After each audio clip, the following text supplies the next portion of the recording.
of the challenges that many people have portrayed is that Jesus is a central figure in the four Gospels. In your understanding and research, how would you view Jesus as a historical figure, and what are some of the assessment that you might have made to come to that conclusion? So your question is, did Jesus exist? Is there a historical figure? Yeah, is that an actual historical figure? And I'll say to you that many years ago, it just never occurred to me that he wasn't, because you could you could easily come up with a story where there's this first century guy running around, like others were, saying that the Roman Empire is coming to an end, and that would get you crucified, because that's exactly what you need to do to get you not just the death penalty in Rome, but crucifixion. If you robbed a bank and just killed someone in the process of robbing a bank, as long as that bank was not the Roman Empire's bank, whatever, then they would just kill you, whatever. Crucifixion is they need to make an example out of you.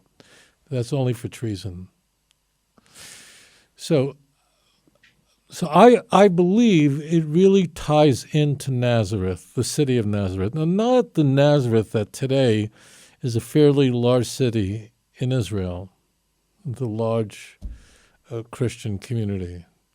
That's the modern Nazareth. But if there was an ancient Nazareth at that time, then I think there would have been a historical figure. And if Nazareth did not exist, if there was clearly a very little, it would have been a very little insignificant town. If it did exist, then I think that there was a historical figure who came from there. There would be no reason to invent something like that, because you see, even in the Christian Bible, words like "what good thing can come out of Nazareth." I mean, why would you invent that? It's kind of embarrassing. And there was archaeological work done in the last half century where archaeologists say that they found the ancient Nazareth that dates back to the first century. This is not my field of expertise. So it really does hinge on Nazareth, a town that's so tiny in the upper Galilee. It's really then would have been a one-horse town, literally, a place where you would have found people who would have been completely illiterate. And the reason why Nazareth is so important here is that all the Gospels are having Jesus connected to Nazareth. Jesus, in fact, to this day, Jesus is not called Jesus of Bethlehem. He's called Jesus of Nazareth. But Matthew and Luke, which are the only two of the four Gospels that seek to advance the idea that Jesus was born in Bethlehem, Mark and John are not interested in that at all. In fact, John, through his silence in John 7, John wants to convey he wasn't, because when asked, but isn't the Messiah supposed to be born in Bethlehem, John doesn't retort. So you can infer, it's almost explicit, but John wants to get you away from Bethlehem. The reason why is because John is not interested in his birth, but John is not interested in Bethlehem. Okay, but what's very striking in the Christian Bible is that Matthew and Luke go out of their way to come up with a plot device that could have Mary and Joseph wind up in Nazareth, yet the baby born in Bethlehem. And they will each use a different device. Matthew and Luke are using a completely different plot device. And this is the most contradictory part of the New Testament. Many people think that the part of the New Testament that contains the most contradictory information is the passion narratives at the end of the Gospels. But that's not correct. It's the infancy narrative found in Matthew and Luke. Those two Gospels are so completely different that they can't be put together. They can't. In short, according to Luke, his plot device is that Mary and Joseph begin their lives in Nazareth and have to leave Nazareth and go to Bethlehem. Nazareth is all the way in the northern Galilee. And they have to travel down to Bethlehem, which is not their home, because of a worldwide census, which never happened, that people had to go back to their ancestral home. That's all ridiculous. So because we are told that Joseph was from the house of David, so therefore they had to go to Bethlehem. When they arrive in Bethlehem, there's nowhere to stay. There's no even room at the inn.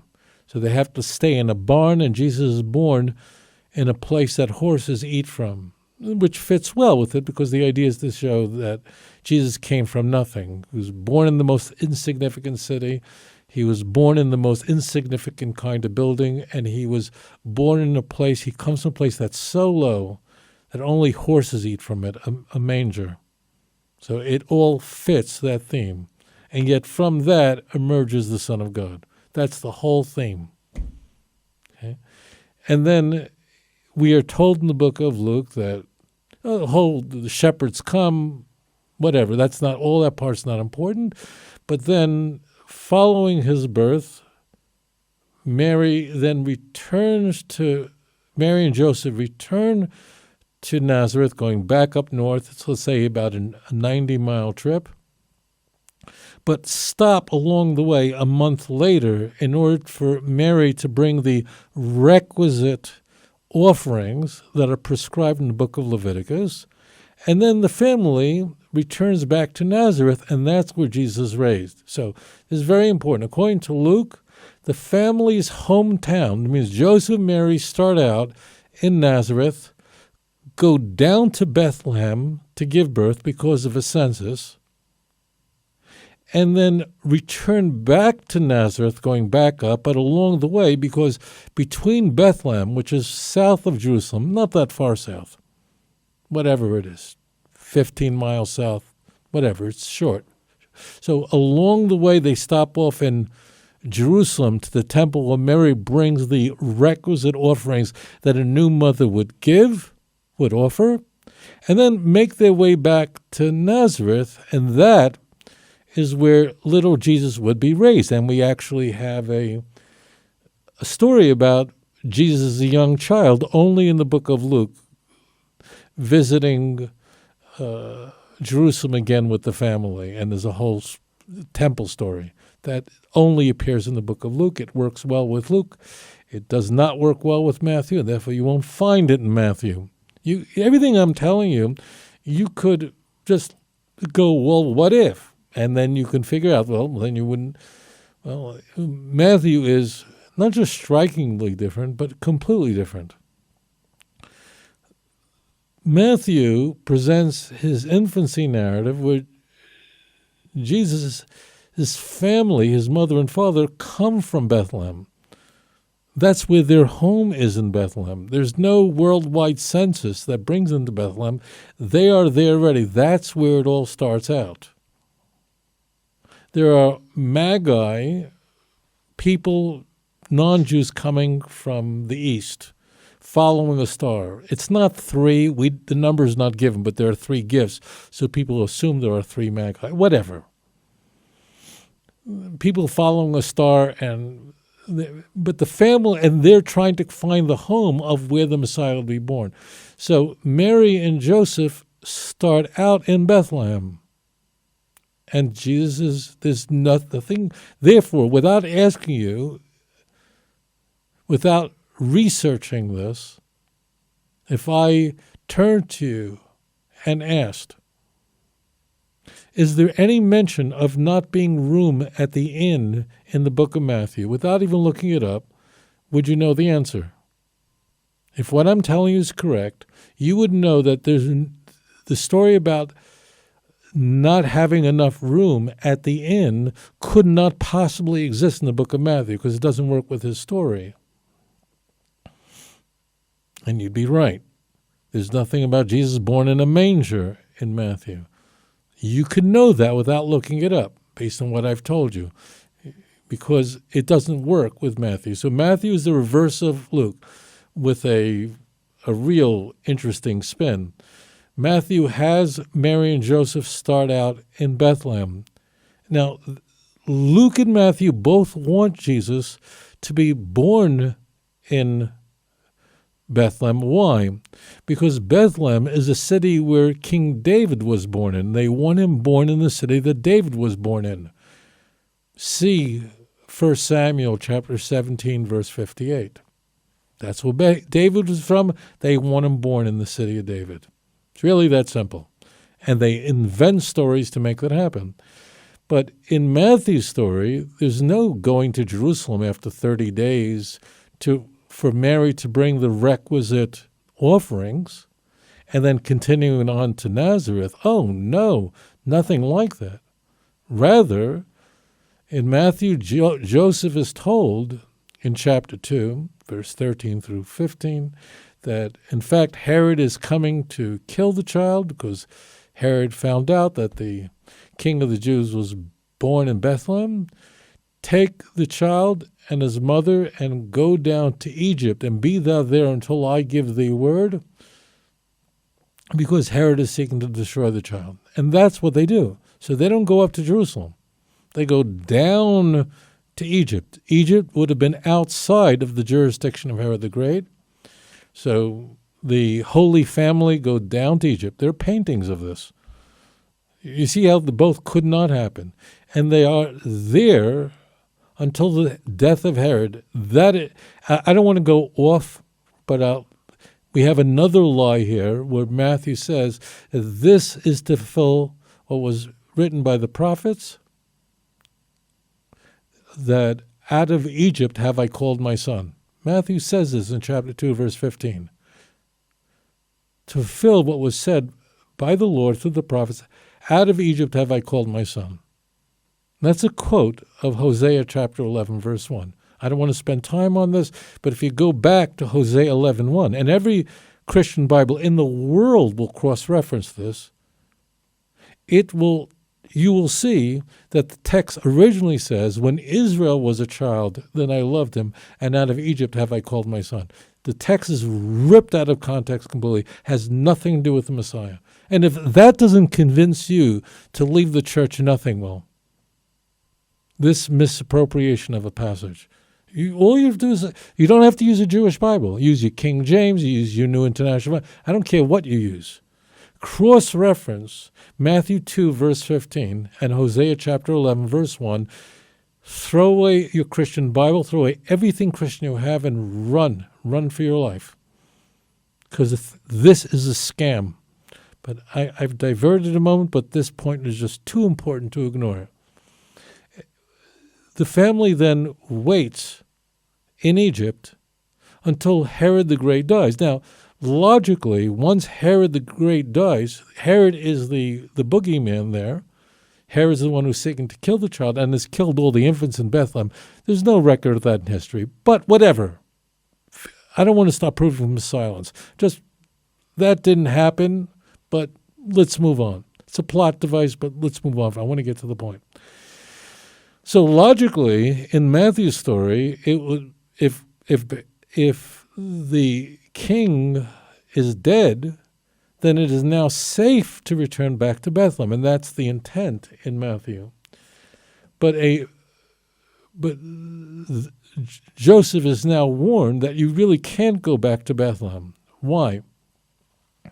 The warning is that, as it turns out, there's a new king in town who's crazier than his dad, and that's Herod Archelaus.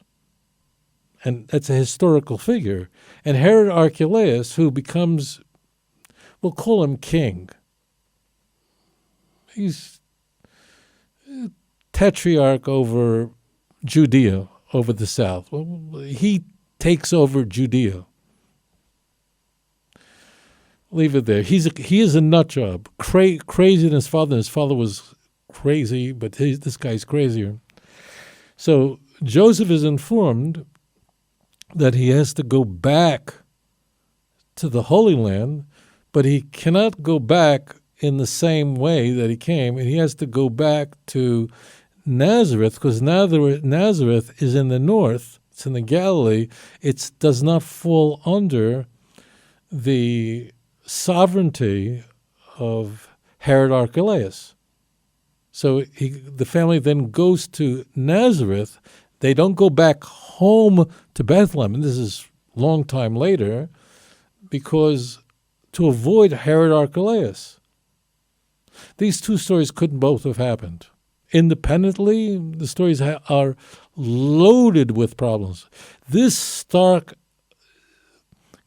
contradiction is so shocking that they cannot be harmonized. And I know I use that word because Christians think they're harmonized.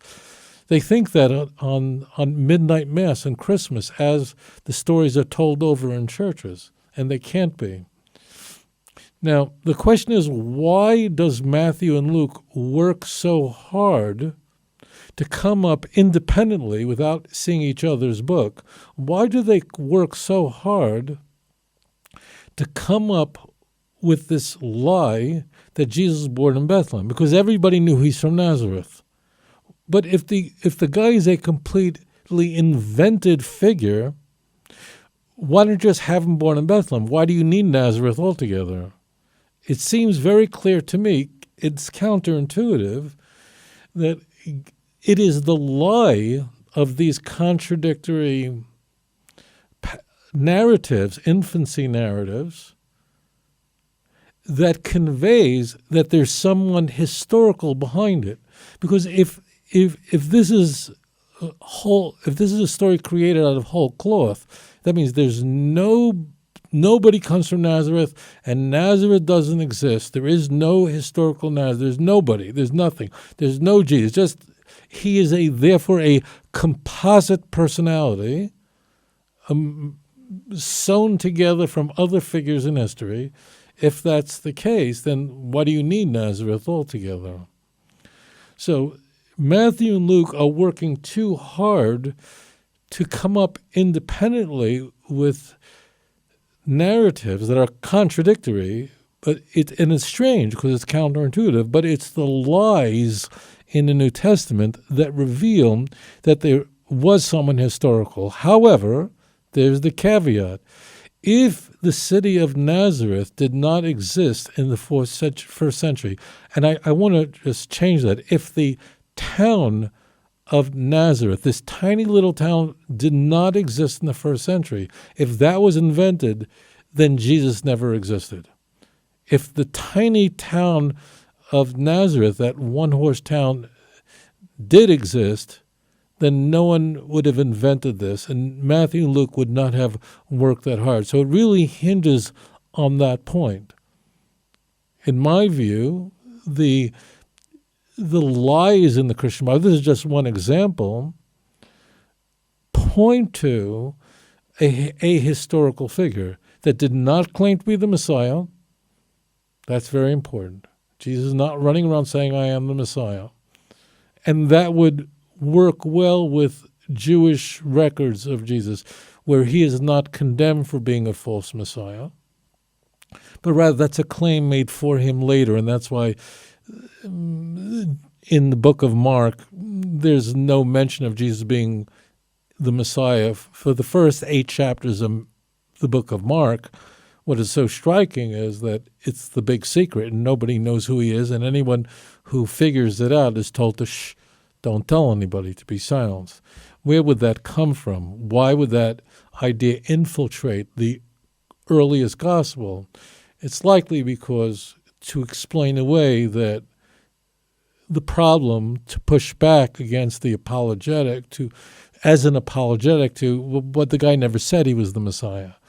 And also other texts where people don't know who he is right before the crucifixion.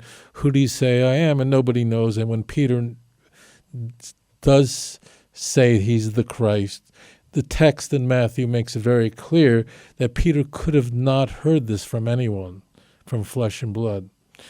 So why would that be there? I mean, how could, if Jesus is walking around saying he's the Messiah, this is all later, and then the stories are then invented after. Okay? So that's what's occurring here, and it really does come down to Nazareth. Was there a Hamlet of Nazareth during the first century? If there was, then there was a historical Jesus. If Nazareth did not exist, there was no historical Jesus.